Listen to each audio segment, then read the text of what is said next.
तो गाइज मैं आज आप लोगों के लिए एक बहुत ही ज़्यादा शानदार और धमाकेदार सीरीज जो है वो लेकर आ चुका हूँ और मुझे यकीन है कि इस सीरीज को देखने के बाद में आप लोग जो है वो बिल्कुल भी डिसअपॉइंट जो है वो नहीं होने वाले हो। क्योंकि अगर इस सीरीज की बात की जाए तो इस सीरीज की केवल जो स्टोरी है वही अच्छी नहीं है, बल्कि जो हमारे मेन कैरेक्टर की पर्सनैलिटी है वो भी बहुत ज़्यादा अच्छी है, जिसका इस सीरीज के अंदर देखने में आपको बहुत ज़्यादा मज़ा आएगा और इस सीरीज के अंदर आप बिल्कुल भी बोर जो है वो नहीं हो पाओगे। क्योंकि मुझे एक भाई जो है वो कई दिनों से रिकमेंड जो है वो कर रहा था कि मैं लोग इन 10,000 ईयर इनटू द फ्यूचर जो सीरीज है उसे एक्सप्लेन करूँ, लेकिन जैसे ही मैंने उस सीरीज को चेक किया तो मुझे पता चला कि वो सीरीज जो है वो पहले से एक्सप्लेन है। इसीलिए मैं उससे मिलती जुलती जो सीरीज है उसे ढूंढने लगा और काफ़ी लंबे टाइम तक ढूंढने के बाद में फाइनली मुझे ये सीरीज मिली जो कि काफ़ी ज़्यादा उससे मिलती जुलती है और जो इसकी स्टोरी है वो भी बहुत ज़्यादा अच्छी है। लेकिन इस सीरीज के अंदर केवल एक ही दिक्कत है कि ये सीरीज जो है वो नई है और अभी इसके नए ज़्यादा चैप्टर जो है वो रिलीज जो है वो नहीं हुए। लेकिन अच्छी बात यह है कि ये सीरीज जो है वो ऑन गोइंग है और लगातार इसके जो चैप्टर है वो रिलीज हो रहे हैं। तो चलो, तो फिर अब आपका जो टाइम है उसे बर्बाद ना करते हुए जो हमारी ये न्यू सीरीज है उसे एक्सप्लेन जो है वो करते हैं। एपिसोड की स्टार्टिंग होती है और हम एक सिटी को देखते हैं जिसके अंदर की अचानक से एक बहुत बड़ा धमाका होता है और वहाँ पर एक अनाउंसमेंट होती है जिसके अंदर की बताया जाता है कि सभी लोगों को इस चीज़ के लिए अलर्ट किया जाता है कि जो 7th bio shape Liang city है उसके अंदर अटैक जो है वो हुआ है, तो सभी लोग जो है वो जल्दी से जो शेल्टर है उसके अंदर चले जाए। जो सुनते के साथ ही सिटी के सभी लोग जो होते हैं वो अपनी जान बचाकर वहाँ से भागने लगते हैं, लेकिन तभी हम देखते हैं कि आसमान से मिट्टी जैसे ही काफ़ी सारे जो स्टोन होते हैं वो ज़मीन की तरफ आने लगते हैं, जिनमें से हम एक स्टोन को देखते हैं जो कि थोड़ा अजीब होता है, उसका कलर भी ब्लू कलर होता है। और तभी वो ब्लू कलर का जो स्टोन होता है वो आकर वहाँ पर एक लड़का जो होता है वो अचानक उससे टकरा जाता है और हम देखते हैं कि जो वो स्टोन होता है वो उस लड़के का जो हार्ट होता है उसके साथ में मर्ज हो जाता है। जिसके बाद में आप हमारा व्यू जो होता है वो कुछ टाइम बाद जो लिंक सिटी होती है उसका नंबर 1 हाई स्कूल जो होता है उसके अंदर आ जाता है, जहाँ पर कि हम सामने काफ़ी सारे स्टूडेंटों को खड़ा हुआ देखते हैं और जो टीचर होता है वो चिल्लाते हुए सभी स्टूडेंटों से बोलता है, सभी स्टूडेंट मेरी बात के ऊपर ध्यान दें। मुझे यहाँ पर यकीन है कि आप सभी लोग जो है वो इस चीज़ को बहुत ही अच्छे तरीके से जानते होंगे कि अगर आप लोग जो है वो एक लाइट मार्शल आर्टिस्ट जो है वो फ्यूचर में बनना चाहते हो तो उसके लिए आपको जो होंगजी क्लास है उसके अंदर इंटर करना होगा। लेकिन उसके अंदर इंटर करने के लिए यहाँ पर जो आपका कॉलेज है उसके अंदर एंट्रेंस एग्ज़ाम जो है वो होने वाला है और ये एंट्रेंस एग्ज़ाम जो है वो दो भागों में होगा, जो कि एक तो एकेडमी का राइटिंग एग्ज़ाम होगा और दूसरा मार्शल आर्ट एग्ज़ाम होगा। और यहाँ पर जो टोटल स्कोर है उसकी बात की जाए तो वो 750 जो है वो होने वाला है, जहाँ पर कि जो एकेडमी सब्जेक्ट है उसके अंदर आपको 225 नंबर जो है वो प्राप्त होगी और वहीं जो मार्शल आर्ट एग्ज़ाम है उसके अंदर आपको 525 नंबर जो है वो प्राप्त होगी। उम्मीद करता हूँ कि सभी लोग जो है वो यहाँ पर सभी आंसरों का अच्छे से जवाब देंगे। और मैं आप लोगों को यहाँ पर एक चीज़ जो है वो क्लियर कर देना चाहता हूँ कि आप सभी लोगों में से यहाँ पर जितने भी स्टूडेंट जो है वो टॉप 10 के अंदर आएगी, केवल वही होंगजी क्लास के अंदर इंटर जो है वो कर पाएंगे। तो इसीलिए आप सभी स्टूडेंट जो है वो जल्दी से जो एग्ज़ाम हॉल है उसके अंदर इंटर करें, क्योंकि एकेडमी एग्ज़ाम जल्दी ही शुरू होने वाला है। और अब टीचर के इतना बोलते के साथ ही हमारा व्यू जो होता है वो एक लड़के के ऊपर आ जाता है, जिसके बारे में हमें बताया जाता है कि इसका नाम चैंडू है, जो कि हमारी सीरीज का मेन कैरेक्टर है। और अब जो चैंडू होता है वो हमें बताता है कि जिस टाइम पर मेरा फर्स्ट ईयर था उस टाइम पर अचानक से कोई चीज़ आकर मुझसे टकराई थी, जिसका हमें कोमा के अंदर जो है वो चला गया था पूरे 2 सालों के लिए, और जो मेरा मेडिकल खर्चा था वो मेरे पेरेंट्स को उठाना पड़ा। तो इसीलिए ये मेरे पास में आखिरी चांस जो है वो होने वाला है, जिसका फ़ायदा उठाकर मैं सच में एक मार्शल आर्टिस्ट जो है वो बन सकता हूँ। और चैंडू के इतना बोलते के साथ ही हमें पता चलता है कि जिस पर्सन से आकर वो ब्लू कलर का स्टोन टकराया था वो कोई और नहीं बल्कि चैंडू था। और इतना सोचकर अब चैंडू जो होता है वो आगे बढ़ ही रहा होता है, लेकिन तभी वो आकर वो किसी पर्सन से टकरा जाता है और हम देखते हैं कि वहाँ पर 3 बंदे खड़े होते हैं, जिनमें से पहला बंदा जो होता है वो बोलता है कि अरे जरा देखो तो ये तो चैंडू है, क्या ये यहाँ पर मार्शल आर्ट एग्जाम को देने आया है? मुझे तो समझ में नहीं आ रहा कि क्या लोगों को ऐसा लगने लगा है कि जो हांगजू क्लास है उसके अंदर इंटर करना इतना ज़्यादा आसान जो है वो हो गया है। क्योंकि अगर यहाँ पर चैंडू की बात की जाए तो उसने फर्स्ट ईयर को ही पार करने में 2 सालों का टाइम जो है वो लगा दिया, लेकिन उसके बाद में भी जरा देखो तो ये यहाँ पर जो एग्ज़ाम है वो देने आया है। और इतना बोलकर वो लड़का जो होता है वो एक काफ़ी खतरनाक सा रिएक्शन देते हुए जो चैंडू होता है उससे बोलता है कि तुम बस एक कचरा हो जो कि हमेशा ही बाहर रहना ही डिजर्व जो है वो करते हो, जिसने कि केवल नॉर्मल सी क्लास को पार करने में 2 साल का टाइम लगा दिया। तुम्हारी हिम्मत कैसे हो गई यहाँ पर हांगजू क्लास का जो एग्ज़ाम है उसे देने की? कहीं ऐसा तो नहीं कि तुम यहाँ पर खुद को कोई जीनियस जो है वो समझ बैठे हो कि तुम यहाँ पर ऐसे ही आकर एग्जाम को देखकर जो हांगजू क्लास है उसे ज्वाइन कर लोगी? और उसके इतना बोलते के साथ ही जो चैंडू होता है वो अचानक से उसके हाथ को पकड़ लेता है और उसके हाथ को पकड़ते हुए चैंडू जो होता है वो थोड़ा सीरियस रिएक्शन देते हुए उसे बोलता है कि मेरी चिंता करने के लिए तुम्हारा बहुत बहुत शुक्रिया, लेकिन मैं तुम्हें एडवाइस दूंगा कि मुझे छोड़कर तुम्हें अपने एग्ज़ाम के ऊपर फोकस करना चाहिए। और अब इतना बोलकर जो चैंडू होता है वो उस बंदे का जो हाथ होता है उसे फेंक कर वहाँ से चला जाता है, जो देखने के बाद में उस बंदे का जो साथी होता है वो गुस्से में चैंडू जो होता है उसकी तरफ देखते हुए बोलता है कि आखिर इसे अचानक से क्या हो गया? अगर पास्ट की बात की जाए तो उस टाइम पर हम लोग इसे बुली किया करते थे, तो आज के अचानक से ये इतना ज़्यादा एरोगेंट कैसे बन गया? क्या हमें इस बास्टर्ड को एक अच्छा सबक सिखाना चाहिए ताकि इसे इसकी औकात पता चल सके। जोसन का वो दूसरा जो लड़का होता है वो अपने मन में सोचता है कि आखिर इस बच्चे की जो ग्रिप है वो इतनी ज़्यादा स्ट्रॉन्ग कैसे हो सकती है। और उनके इतना सोचते ही चैंडू जो होता है वो जाकर अपनी जो शीट होती है वहाँ पर बैठ जाता है और जो वो पहला बंदा होता है वो अपने साथी से बोलता है कि क्या तुम्हारा दिमाग खराब हो चुका है, क्या तुम नहीं जानते कि हम कहाँ पर है। अगर हमने यहाँ पर इसके साथ में फाइट की और हम पकड़ी गए तो हमें डिस्क्वालीफाई कर दिया जाएगा, तो इसीलिए मार्शल आर्ट एग्जाम के शुरू होने का इंतजार करो, उसके बाद में ही हम लोग चाहे वो कुछ करेंगे। और इतना बोलकर वो बंदा जो होता है वो एक काफ़ी खतरनाक सी स्माइल जो है वो देने लगता है और बोलता है कि अगर मार्शल आर्ट एग्जाम के दौरान मैं गलती से इसे क्रिपल जो है वो कर देता हूँ तो कोई भी इस चीज़ के बारे में मुझे कुछ भी नहीं कहेगा।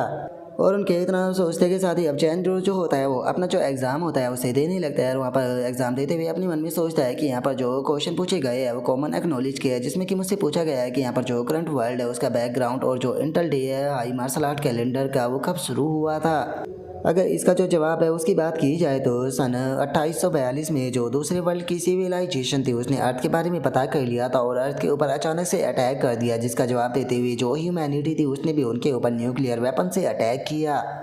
जिसका एक न्यूक्लियर वॉर जो थी वो शुरू हो गई। और ये न्यूक्लियर वॉर जो थी वो पूरे 2 सालों तक चलती रही, जिसका सभी न्यूक्लियर बॉम्ब जो थे वो इन द एंड हार गए और यहाँ पर जो टोटल डेथ थी वो 5 बिलियन हो चुकी थी। लेकिन इतने ज़्यादा न्यूक्लियर धमाके होने के कारण जो रेडिएशन थी वो चारों तरफ जो है वो पूरे ग्लोबल में फैलने लगी, जिस कारण जो ह्यूमन थे वो अपनी जो फिजिकल लिमिट थी उसे ब्रेक थ्रू कर कर यहाँ पर खुद को इवोल्व जो है वो करने लगे।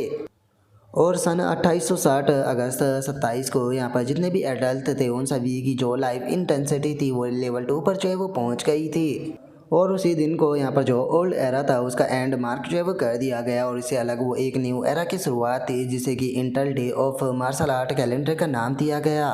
और अब इस क्वेश्चन का जवाब देने के बाद में लिन चैन जो होता है वो दूसरे क्वेश्चन को पढ़ने लगता है, जिसमें कि बताया गया होता है कि तुम्हें उस इंपॉर्टेंट फिगर के बारे में बताना होगा जिसने कि हाई मार्शल आर्ट एरा के अंदर जो इंटेल वॉर थी उसके अंदर बहुत बड़ा कंट्रीब्यूशन दिया था। और इस तरीके से हम देखते हैं कि वहाँ पर और भी काफ़ी सारे क्वेश्चन लिखे होते हैं। और अब सभी क्वेश्चनों का जवाब देने के बाद में जो लिन चैन होता है वो अपना जो फार्म होता है उसे सबमिट जो है वो कर देता है। और अब जो लिन चैन होता है वो अपने मन में सोचता है कि जैसा कि मैंने उम्मीद की थी मुझे फुल मार्क जो है वो प्राप्त हुए हैं, क्योंकि वैसे भी देखा जाए तो पिछले जो 2 साल थे उनके अंदर में कोमा में जो है वो नहीं था, बल्कि एक मुझे अनफ्लेक्सिबल इंजरी जो है वो आई थी जिसके कारण मैं स्ट्रेंज स्पेस के अंदर इंटर जो है वो कर गया था। और उस स्पेस के अंदर इंटर करने के कारण यहाँ पर रिवॉर्ड के तौर पर जो मेरी मेंटल पावर थी वो अवेकन हो गई, जिसके कारण मुझे फोटोग्राफिक मेमोरी जो है वो मिल गई है। और यही कारण है कि मैं यहाँ पर 2 साल तक स्कूल से बाहर रहने के बाद में भी इस चीज़ को लेकर कॉन्फिडेंट था कि मैं यहाँ पर एग्ज़ाम को क्लियर कर दूँगा। लेकिन दुख की बात यह है कि यहाँ पर जो राइटिंग एग्जाम है उसके अंदर केवल हमें 225 पॉइंट ही यहाँ पर मिलने वाले हैं, जिसका मतलब है कि घर जाकर मुझे यहाँ पर अपनी जो मार्शल आर्ट एग्जाम है उसकी तैयारी जो है वो करनी होगी ताकि मैं मार्शल आर्ट एग्जाम को भी क्लियर कर कम से कम 525 जो है वो पॉइंट कमा सकूँ।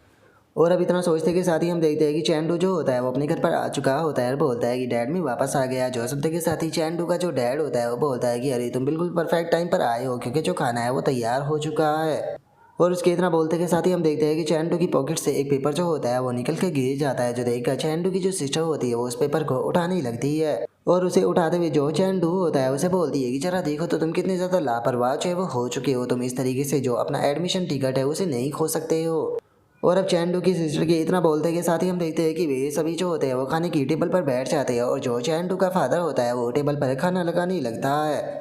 और तभी हम देखते हैं कि जो चैंडू का फादर होता है वो अपने पास से एक बोतल जो होती है वो निकाल कर चैंडू से बोलता है कि जरा देखो तो मैं यहाँ पर क्या लेकर आया हूँ। जो सुनकर चैंडू भी थोड़ा सा हैरान रह जाता है और बोलता है कि ये तो क्यू आई ब्लड पाउडर है, आखिर डैड आपको ये कहाँ से मिला।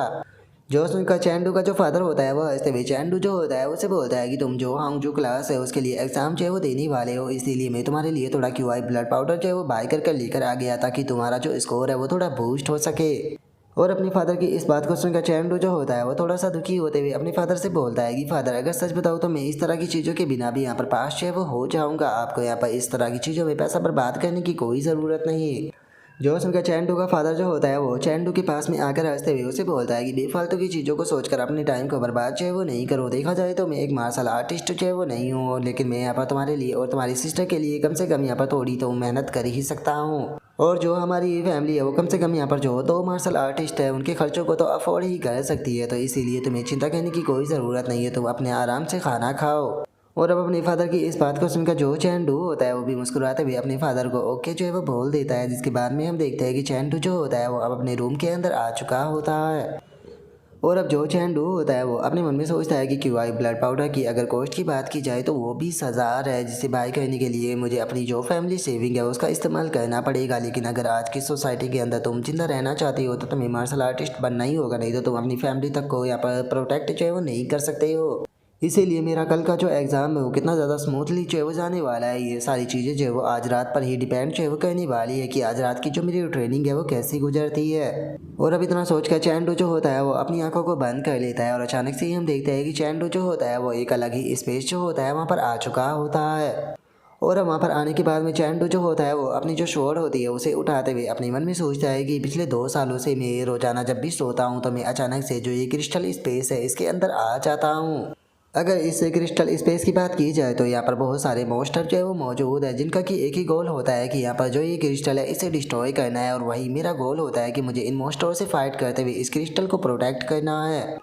अगर यहाँ पर मौजूद मॉन्स्टर जो है वो इस क्रिस्टल को डिस्ट्रॉय कर देते हैं तो मैं अगले पूरे दिन के लिए कोमा के अंदर चला जाऊंगा। लेकिन वहीं अगर मैं बैटल के दौरान मारा जाता हूँ इन मॉन्स्टरों के हाथों तो मैं तुरंत बाहर जो है वो उठ जाऊंगा, और इससे अलग मैं यहाँ पर पूरे दिन एनर्जी से भरा रहूँगा। स्टार्टिंग की अगर बात की जाए तो उस टाइम पर मैं खुद की जो लाइफ थी उसे रिस्क में डालने से बहुत ज़्यादा डरा करता था। यही कारण था कि मैं इतने लंबे टाइम तक कोमा के अंदर रहा। लेकिन फिर धीरे धीरे कर मैं यहाँ पर मरने का जो रूल था उसे समझने लगा, और यहाँ पर जो मेरा मरने का डर था वो भी ख़त्म होने लगा। और इससे अलग अगर मैं यहाँ पर जो ये मॉन्स्टर है इनसे यहाँ पर जो क्रिस्टल है उसे सक्सेसफुली डिफेंड जो है वो कर लेता हूँ, जो मॉन्स्टर वेव है उसे ख़त्म कर देता हूँ, तो यहाँ पर धीरे धीरे कर जो मेरी मेंटल पावर है वो भी बढ़ती है। और मेंटल पावर के बढ़ने के कारण यहाँ पर केवल जो मेरी मेमोरी है वही अच्छी जो है वो नहीं होती, बल्कि यहाँ पर जो मेरी एबिलिटी होती है वो भी स्ट्रांग होती जाती है। यही कारण है कि 2 सालों तक स्कूल ना जाने के बाद में भी मैं यहाँ पर पावरफुल हूँ। और चैंडू के इतना सोचते के साथ ही उसके पास में नोटिफिकेशन आने लगती है, जिसमें कि बताया जाता है कि जो मॉन्स्टर वेव है वो 30 सेकंड में आना शुरू हो जाएगी। और अब सिस्टम के इतना बोलते के साथ ही हम देखते हैं कि वहाँ पर मॉन्स्टर जो होते हैं वो आना शुरू हो जाते हैं, जिन्हें कि चैंडू जो होता है वो भी धड़ाधड़ कर जो खत्म होता है वो करना शुरू कर देता है। और कुछ ही देर में हम देखते हैं कि चैंडू जो होता है उसने लगभग वहाँ पर मॉन्स्टर जो होते हैं सभी को खत्म कर दिया होता है। और उन मॉन्स्टरों को खत्म करने के बाद में चैंडू जो होता है वो सिस्टम से बोलता है कि सिस्टम मेरे पैनल को ओपन करो। जॉसन का जो सिस्टम होता है वो भी चैंडू का जो पैनल होता है उसे ओपन कर देता है। और अपने पैनल को देखने के बाद में चैंडू जो होता है वो अपने मन में सोचता है कि मेरे जो करंट स्टैट्स है मुझे नहीं लगता कि इन स्टैट्स के साथ में मैं जो हांगजू क्लास है उसके अंदर एंटर कर एक मार्शल आर्टिस्ट जो है वो बन पाऊंगा। और अब चैंडू के इतना बोलते के साथ ही हम उसके पैनल को देख पाते हैं, जहाँ पर कि उसकी लाइफ इंटेंसिटी जो होती है वो लेवल 5.1 होती है, और जो मेंटल पावर होती है वो लेवल 5 की होती है, और उसकी जो लिफ्टिंग स्ट्रेंथ होती है वो 1000 जिन होती है, और उसकी जो स्पीड होती है वो 20 मीटर पर सेकेंड होती है। और इससे अलग जो उसकी मार्शल स्किल होती है वो फ्लोविंग लाइट स्वॉर्ड आर्ट होती है, जो कि टीयर 1 की 89% होती है। और हम देखते हैं कि वहाँ पर टोटल 7 मॉन्स्टर वेव होती है और सातों की सातों इनकम्प्लीट होती है। और अब जो चैंडू होता है उसके पास में नोटिफिकेशन आती है कि मॉन्स्टर की 5th वेव जो है वो आने वाली है, तो इसीलिए जो प्लेयर है वो खुद को तैयार कर ले। जो सुनते के साथ ही अब चैंडू जो होता है वो उस तरफ देखने लगता है, और हम देखते हैं कि सामने से एक काफ़ी खतरनाक ड्रैगन जो होता है वहाँ पर आ जाता है, जो कि वहाँ पर आते के साथ ही अपनी फायर से चैंडू के ऊपर अटैक करता है। लेकिन चैंडू जो होता है वो अपनी स्पीड का इस्तेमाल करते हुए उसके अटैक से बचकर उससे थोड़ा सा दूर जो है वो आ जाता है। और बाहर दूर आने के बाद में चैंडू जो होता है वो सीधे उस मॉन्स्टर के हाथ के ऊपर अटैक करने के लिए जाता है। लेकिन हम देखते हैं कि चैंडू के अटैक से जो वो मॉन्स्टर होता है उसे कुछ भी जो है वो नहीं होता। तभी वो मॉन्स्टर जो होता है वो अपने दूसरे हाथ से चैंडू के ऊपर अटैक करता है, लेकिन चैंडू उसे भी डोज कर देता है।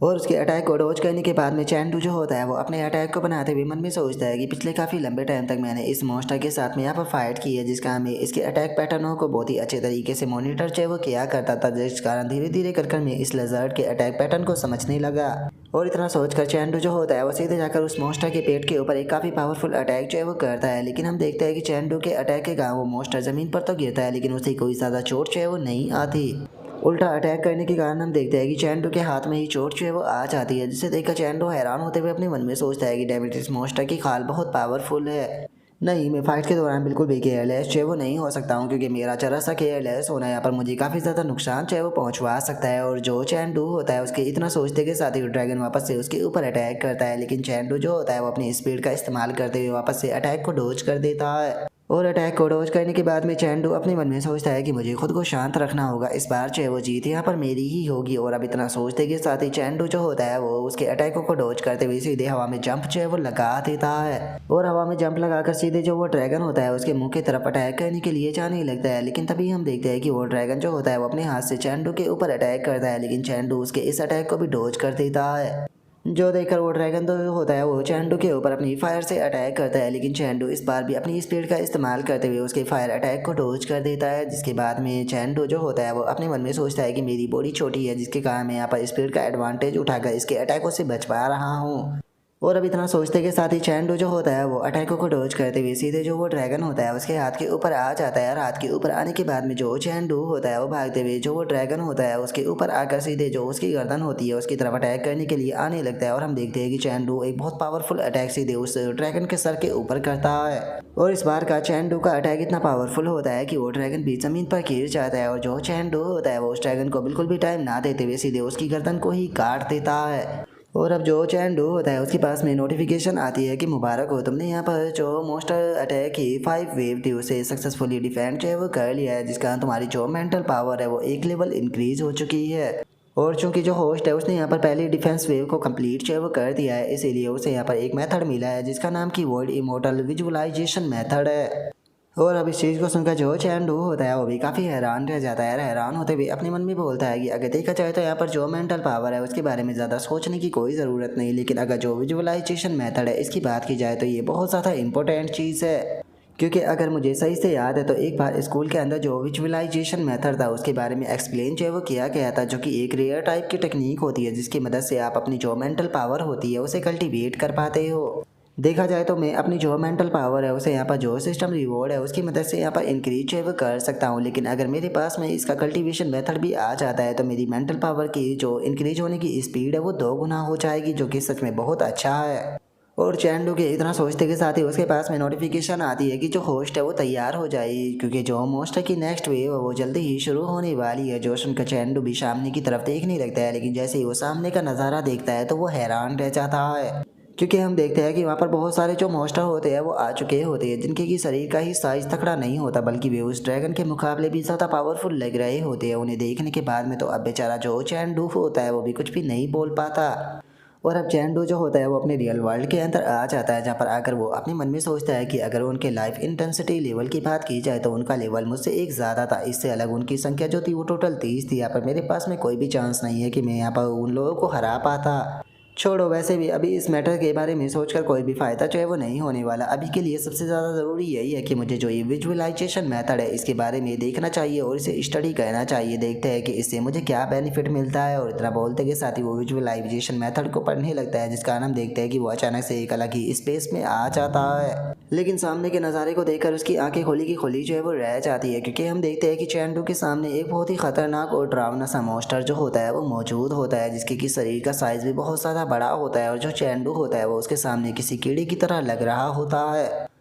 और अब जो चैंडू होता है वो उस चीज़ को देखने के बाद में काफ़ी घबराने लगता है, और घबराते हुए अपने मन में सोचता है कि अब समझ में आया कि इस चीज़ को विजुअलाइजेशन मेथड जो है वो क्यों कहा जाता है। क्योंकि एक बार जरा इस जाइंट को तो देखो, इसे देखने से ही मेरे अंदर डर पैदा हो रहा है। और इतना सोचते ही हम देखते हैं कि चैंडू जो होता है वो अपनी जो कल्टीवेशन होती है उसे करने लगता है। लेकिन तभी हम देखते हैं कि चैंडू की जो सिस्टर होती है वो उसके रूम के अंदर आ जाती है। वहाँ पर आते हुए बोलती है कि ब्रो, खाने का टाइम हो चुका है तो चलो चलकर खाना खाते हैं। और अपनी सिस्टर की बात को सुनकर चैंडू भी अपनी कल्टीवेशन को रोकते हुए अपने जो कपड़े होते हैं उन्हें चैन जो है वो कहने लगता है। और अब चैंडू को देखने के बाद में जो उसकी सिस्टर होती है वो बोलती है कि ब्रो, ये मेरा वहम है या आप पहले के मुकाबले ज़्यादा हैंडसम हो चुके हो। और अब अपनी सिस्टर की इस बात को सुनकर चैंडू जो होता है वो मुस्कुराते हुए अपनी सिस्टर की तरफ देखने लगता है और उसके पास में आकर उसके सर के ऊपर हाथ फेरते हुए उसे बोलता है कि तुम्हारे कहने का क्या मतलब है कि क्या जो तुम्हारा ब्रदर है वो पहले हैंडसम नहीं था। जो सुनकर चैंडू की जो सिस्टर होती है वो चैंडू से बोलती है कि ठीक है, आप पहले भी बहुत ज़्यादा हैंडसम थे, प्लीज़ मेरे बालों को ख़राब करना बंद करो।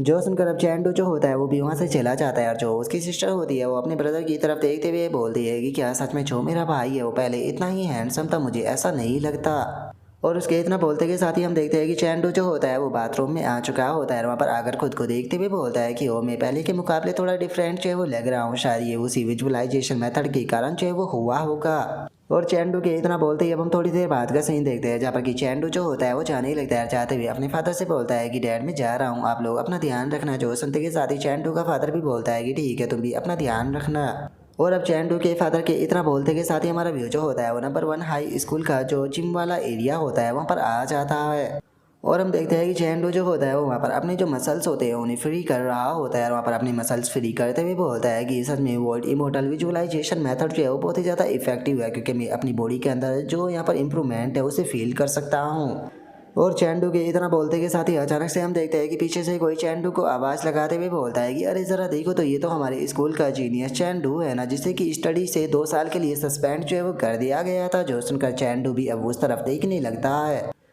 और अब हमें पता चलता है कि ये वही तीनों बंदे होते हैं जो कि पहले चैंडू को परेशान जो है वो कर रहे थे। और अब उनमें से जो बीच वाला बंदा होता है वो चैंडू से बोलता है कि जिस टाइम पर तुम्हें सस्पेंड किया गया था उस टाइम पर तुम लगभग मरने वाले थे और 2 साल बाद जरा देखो तो तुम वापस से स्कूल में आए हो और यहाँ पर आते के साथ ही तुम हांगजू क्लास का जो असाइनमेंट है उसे दे रहे हो। लेकिन तुम्हें ऐसा क्यों लगता है कि तुम यहाँ पर जो बॉटम रैंक है उससे बाहर निकल पाओगे। और अब उस लड़के की इस बात को सुनकर जो चैंडू होता है वो उस लड़के से बोलता है कि मैं कम से कम उससे तो बेहतर ही हूँ, जो कि एकेडमी का जो लेक्चर है उसे भी पास जो है वो नहीं कर पाया था। जो सुनकर वहाँ पर एक और बंदा जो होता है वो गुस्से में चिल्लाते हुए चैंडू से बोलता है कि क्या कहा तुमने। जो सुनकर चैंडू जो होता है वो मुस्कुराते हुए उसे बोलता है कि अगर तुम यहाँ पर मेरी बातों को इतने पास से भी क्लियरली जो है वो नहीं सुन सकते हो तो मुझे नहीं लगता कि तुम्हें यहाँ पर जो एग्ज़ाम है उसके अंदर पार्टिसिपेट करना चाहिए, क्योंकि यहाँ पर बहरों का कोई काम नहीं। जो सुनकर वो बीच वाला लड़का जो होता है वो गुस्से में चैंडू जो होता है उसे बोलता है कि चैंडू अपने लक को ज़्यादा पुश करने की कोशिश मत करो। जो सुनकर चैंडू जो होता है वो बोलता है कि मैंने तो कुछ ही शब्द बोले और इतने में ही तुम्हारी जल गई। अगर तुम्हारी इतनी जल्दी जलती है तो मुझे नहीं लगता कि तुम्हें दूसरे लोगों को उंगली करनी चाहिए।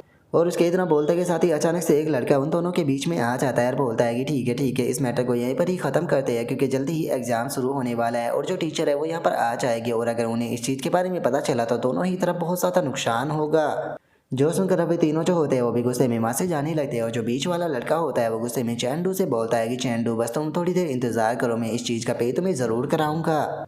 और अब उन लोगों के इतना बोलते के साथ ही जो चैंडू का फ्रेंड होता है वो चैंडू से बोलता है कि ब्रो क्या तुम जानते भी हो कि तुमने यहाँ पर क्या कर दिया। जो सुनकर चैंडू जो होता है वो बोलता है कि छोड़ो, मुझे इस चीज़ से कोई फ़र्क नहीं पड़ता, अगर वो पंगा लेना चाहता है तो मैं भी उसके लिए तैयार हूँ। जो सुनते के साथ ही जो वो चैंडू का दोस्त होता है वो चैंडू को बताता है कि मैं यहाँ पर इन तीनों से डील करने के बारे में जो है वो नहीं बोल रहा हूँ, तुम इस चीज़ के बारे में नहीं जानते हो क्योंकि तुम स्कूल से पूरे 2 सालों के लिए सस्पेंड रहे हो। यहाँ पर बहुत सारी चीज़ें जो है वो बदल चुकी है। अगर इस बंदे की बात की जाए तो इसका नाम जो है वो फेंग रूई है और ये इतना ज़्यादा एरोगेंट केवल इसीलिए बन पाता है क्योंकि जो इसका सेकंड अंकल है असल में वो हमारे स्कूल का डीन ऑफ स्टूडेंट है। यहाँ तक कि ये भी अफवाह जो है वो चारों तरफ फैली हुई है कि जो डीन ऑफ स्टूडेंट है उसने ऑलरेडी जो क्वेश्चन थे उसे फेंग रूई को लीक जो है वो कर दिया था। यही कारण है कि वो इतनी आसानी से जो एग्जाम है उसे क्लियर कर लिया और वो पक्का मार्शल आर्ट असाइनमेंट के अंदर भी उसका साथ देने वाला है। जो सुनते के साथ ही अब जो चैंडू होता है वो अपने मन में सोचता है कि ऐसा लगता है कि मुझे जो फेंग रूई है उसे थोड़ा संभल कर जो है वो रहना होगा, क्योंकि यहाँ पर इसका अंकल मेरे लिए ट्रैप जो है वो बिछा सकता है। और चैंडू के इतना सोचते के साथ ही अचानक से वहाँ पर एक अनाउंसमेंट होती है जिसके अंदर की बताया जाता है कि जो मार्शल आर्ट टेस्ट है उसे 2 भागों में डिवाइड किया जा रहा है, जहाँ पर कि पहला होगा स्ट्रेंथ टेस्ट और दूसरा होगा कॉम्बैट टेस्ट।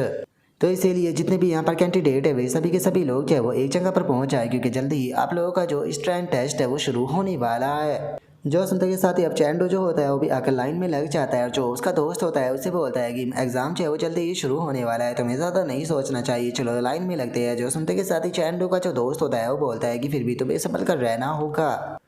और अब उसके इतना बोलते के साथ ही हम देखते हैं कि वहाँ पर एक मोटी सी जो बिल्ली होती है उसके पास में आ जाते हैं, जिसके ऊपर के लिखा होता है कि जो एग्जाम यूज़र है वो अपनी फुल फोर्स का इस्तेमाल करते हुए जो ये सैंड बैग है इसके ऊपर अपने अटैक को करे, याद रखना जिसकी भी वैल्यू जो है वो लो रहेगी उसे डायरेक्ट एलिमिनेट जो है वो कर दिया जाएगा। जो सुनकर चैंडू का जो दोस्त होता है वो बोलता है कि क्या हमें इस सैंड बैग के ऊपर अपनी फुल स्ट्रेंथ से अटैक करना है और जो भी ग्रुप में लास्ट रहेगा उसे डायरेक्टली एलिमिनेट जो है वो कर दिया जाएगा। सच में ऐसा लगता है कि इस बार का जो टेस्ट का मैकेनिज्म है वो काफ़ी ज़्यादा सख्त है। जो सुनकर अब चैंडू जो होता है वो अपने मन में सोचता है कि इसके बाद में जो डुअल कॉम्बैट है वो भी होने वाला है। ऐसा लगता है कि ये लोग जो है वो पहले सभी स्टूडेंटों की जो स्ट्रेंथ है उसे जानना चाहते हैं,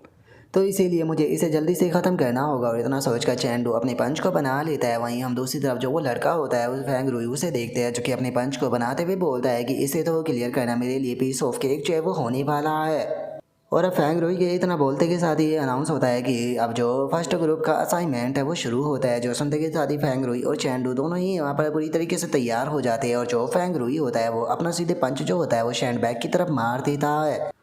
और हम देखते हैं कि फेंग रूई के पंच का जो इम्पैक्ट होता है वो सच में बहुत पावरफुल होता है, जिससे कि हमें पता चलता है कि जो फेंग रूई है वो बिल्कुल भी कमज़ोर नहीं है। और अब इस चीज़ को देखने के बाद में जो फेंग रूई के चमचे होते हैं वो भी बहुत ज़्यादा खुश जो है वो होने लगते हैं। और एक बंदा बोलता है कि बॉस तो औसम है, तभी दूसरे वाला बोलता है कि जैसा कि हमारे बॉस से उम्मीद की जा सकती थी, सच में बहुत पावरफुल है। और उनके इतना बोलते के साथ ही वहाँ पर खड़े हुए जो स्टूडेंट होते हैं वो भी हैरान होते हुए बोलते हैं कि जरा एक बार देखो तो फैंग रुई की जो स्ट्रेंथ है वो ऑलमोस्ट 1400 जिन पर जो है वो पहुँच चुकी है। जो सुनकर फैंग रुई का एक चमचा जो होता है वो चैंडू की तरफ जो है वो देखने लगता है और उसकी तरफ देखते हुए बोलता है कि जो हमारे बॉस है वो तो यहाँ पर पक्का फर्स्ट जो है वो आने वाले हैं, लेकिन मैं यहाँ पर शर्त लगा कर कह सकता हूँ कि एक बंदा जो है वो इसी राउंड के अंदर एलिमिनेट होने वाला है। और इतना बोलते के साथ ही अचानक से हम देखते हैं कि उस बंदे का पूरा रिएक्शन जो होता है वो चेंज हो जाता है, क्योंकि हमें पता चलता है कि असल में जो चैंडू था उसने इतना पावरफुल पंच उस सैंड बैग के ऊपर मारा होता है कि वो सैंड बैग ही हवा में उड़ जाता है। जिसे देखने के बाद में वहाँ पर खड़े हुए लोग भी हैरान रह जाते हैं और बोलते हैं कि आखिर यहाँ पर क्या चल रहा है। तभी एक और बंदा बोलता है कि क्या इसकी जो स्ट्रेंथ है वो 1500 जिन पर पहुँच चुकी है, लेकिन इसकी जो लाइफ इंटेंसिटी है वो तो केवल 5.1 है।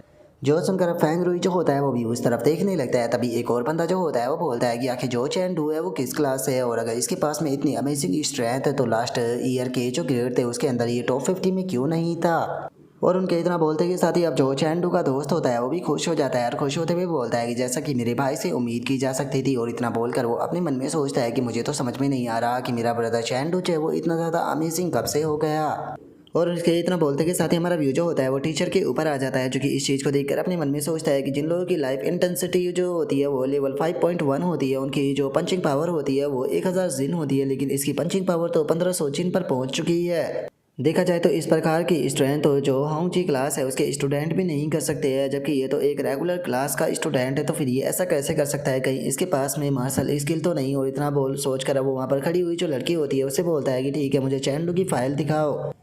और इतना बोलकर अब वो टीचर जो होता है वो चैंडू की जो फाइल होती है उसे देखने लगता है और उसे देखते हुए अपने मन में सोचता है कि ये एक रेगुलर क्लास का स्टूडेंट है जो कि 2 साल के लिए सस्पेंड रहा, और जो इसकी मार्शल स्किल है वो टीयर 1 के 55% पर पहुंच चुकी है। नहीं, ऐसा मुझे नहीं लगता, लगता है कि इसकी जो स्किल है वो इससे ज़्यादा हाई लेवल पर है। और अब इतना सोचकर वो टीचर जो होता है वो चैंडू जो होता है उसकी तरफ देखने लगता है और चैंडू की तरफ देखकर अपने मन में सोचता है कि ऐसा लगता है कि दोपहर में मुझे इसकी जो ट्रू स्ट्रेंथ है वो नज़र आने वाली है। और उसके इतना सोचते के साथ ही अब हमारा व्यू जो होता है वो कॉम्बैट एग्जाम के ऊपर आ जाता है। और जो टीचर होता है वो अरीना के अंदर खड़ा होकर चिल्लाते हुए सभी स्टूडेंट जो होते हैं उनसे बोलता है कि ठीक है सभी स्टूडेंट मेरी बात के ऊपर ध्यान दे, जिन स्टूडेंटों का भी मैं नाम लूंगा वे सीधे स्टेज पर आकर एक दूसरे के साथ में कॉम्बैट डुअल करेंगे। और इतना बोलते के साथ ही वो चैंडू और जो फैंग रुई होता है उन दोनों के नाम को लेता है। जो देखकर अब वहाँ पर खड़े हुए जो स्टूडेंट होते हैं वो भी आपस में बातें जो है वो कहने लगते हैं। और एक स्टूडेंट जो होता है वो बोलता है कि अगर चैंडू की बात की जाए तो वो अभी अभी स्कूल में लौटा है, उसके यहाँ पर जो स्ट्रेंथ का स्कोर था वो सच में औसम था, पता नहीं वो इस बार फाइट को जीत पाएगा या नहीं। जो सुनकर वहाँ पर खड़ा हुआ दूसरा स्टूडेंट बोलता है कि मुझे नहीं लगता कि ये पॉसिबल है, फैंग रुई के पास में यहाँ पर ज़्यादा एक्सपीरियंस है, वही जीतेगा। मत बोलो कि उसके पास में रियल कॉम्बैट और रिलिक है जिसकी मार्शल स्किल भी हाई लेवल पर पहुँच चुकी है, जिसका उनके अंदर यहाँ पर स्ट्रेंथ का काफ़ी गैप है। और उनके इतना बोलते के साथ ही हम देखते हैं कि चैंडू और जो फैंग रुई होते हैं वो दोनों स्टेज पर आ चुके होते हैं। और जो फैंग रुई होता है वो चैंडू से बोलता है कि चैंडू ये बिल्कुल भी मत सोचना कि अगर पिछली बार तुम अपने नसीब के कारण मुझसे जीत गए तो इस बार भी तुम इतने ही लकी होगे। और अब फैंग रुई की इस बात को सुनकर चैंडू जो होता है वो मुस्कुराने लगता है और मुस्कुराते हुए बोलता है कि मैं उम्मीद करता हूँ कि जिस टाइम पर ये मैच खत्म होगा उस टाइम पर भी तुम मेरे सामने इसी तरीके से एरोगेंट होकर बात करोगे। जो सुनते के साथ ही फैंग रुई जो होता है वो चैंडू के ऊपर अटैक करने लगता है, लेकिन चैंडू उसके सभी अटैकों को डोज करने लगता है। तभी जो फैंग रुई होता है वो एक पावरफुल अटैक चैंडू के ऊपर करता है, लेकिन चैंडू जो होता है वो उसे अपनी स्वॉर्ड से ब्लॉक कर देता है। और उसके बाद में अब जो चैंडू होता है वो फैंग रुई के ऊपर अटैक कर उसे पीछे की तरफ फेंकता है। और उसके बाद में अगला अटैक कर हम देखते हैं कि काफ़ी आसानी से फैंग रुई को इंजर्ड कर देता है, जिस कारण हम देखते हैं कि फैंग रुई जो होता है वो काफ़ी पीछे जो है वो हट जाता है। और वो गुस्से में अपने मन में सोचता है कि चैंडू जो पर्सन यहाँ पर जो होंग जी क्लास है उसके अंदर इंटर करेगा वो यहाँ पर मैं होने वाला हूँ, मैं बिल्कुल भी नहीं हार सकता। और अब इतना सोचते के साथ ही हम देखते हैं कि फैंग रुई जो होता है वो गुस्से में अपना एक पावरफुल अटैक जो होता है उसे बनाने लगता है। और अपने पावरफुल अटैक को बनाने के बाद में सीधे अपना जो अटैक होता है वो चैंडू के ऊपर जो है वो कर देता है, लेकिन हम देखते हैं कि चैंडू जो होता है वो उसके अटैकों को ब्लॉक करने लगता है। तभी जो फैंग रुई होता है वो अपना एक बहुत पावरफुल अटैक बनाकर चैंडू के ऊपर करते हुए बोलता है कि चैंडू मरने के लिए तैयार हो जाओ। और इतना बोलकर वो जैसे ही चैंडू के ऊपर अटैक करता है तो चैंडू उसके इस अटैक को भी डोज कर देता है। और अटैक को डोज करने के बाद में जो चैंडू होता है वो अपने मन में सोचता है कि अगर एक्चुअल कॉम्बैट का कंपैरिजन जो है उस क्रिस्टल स्पेस के जो मॉन्स्टर है उनसे किया जाए तो ये काफ़ी ज़्यादा डिफरेंट है। और चैंडू के इतना सोचते ही फैंग रुई जो होता है वो अपना अगला अटैक बनाने लगता है और अपने अगले अटैक को बनाते के साथ ही सीधे उसे चैंडू के ऊपर शूट जो है वो कर देता है, लेकिन जो चैंडू होता है वो अपने पंच की मदद से जो उसका अटैक होता है उसे ब्लॉक कर देता है। जिसके बाद में अब जो चैन डू होता है वो फेंग रुई की तरफ अपना जो अटैक होता है उसे कर देता है, जो देखकर फेंग रुई भी हैरान रह जाता है। लेकिन इससे पहले कि वो अटैक से बचने के लिए कुछ भी कर पाता, चैन डू का जो अटैक होता है वो सीधे आकर फेंग रुई से टकरा जाता है, जिस कारण हम देखते हैं कि फेंग रुई काफ़ी बुरी तरीके से इंजर्ड हो जाता है। लेकिन तभी हम देखते हैं कि वो अपने पास से एक नाइफ जो होता है उसे निकाल लेता है और चैंडू के ऊपर अटैक करते हुए बोलता है कि बास्टर्ड, में तुम्हें जिंदा जो है वो नहीं छोड़ूंगा। और उसके इतना बोलते के साथ ही अचानक से चैंडू जो होता है वो सीधे उसके मुंह के ऊपर खिंचाकर एक पंच मारता है। और चैंडू का ये पंच जो होता है वो इतना ज़्यादा पावरफुल होता है कि हम देखते हैं कि जो फेंग रुई होता है वो बेहोश होकर वहीं ज़मीन पर गिर जाता है, जिसे देखने के बाद में तो सभी लोग काफ़ी हैरान रह जाते हैं। और अब इस चीज़ को देखने के बाद में जो चैंडू का दोस्त होता है वो हैरान होते हुए बोलता है कि यहाँ पर क्या मैं कोई सपना देख रहा हूँ, क्या सच में जो मेरा भाई है उसने यहाँ पर जो फेंग रुई है उसे हरा दिया। तभी एक और बंदा जो होता है वो भी हैरान होते हुए बोलता है कि यहाँ पर क्या हो रहा है, क्या सच में जो चैंडू है वो इस फाइट को जीत गया। और अब उन लोगों के इतना बोलते के साथ ही जो हमारा आज का एपिसोड है वो यहीं पर ही कंप्लीट जो है वो हो जाता है। तो नेक्स्ट एपिसोड के अंदर देखें कि आगे क्या होता है। अगर आप लोगों को वीडियो अच्छी लगी हो तो लाइक करना, चैनल को सब्सक्राइब करना। मैं मिलता हूँ नेक्स्ट एपिसोड के अंदर, तब तक के लिए बाय बाय गाइस।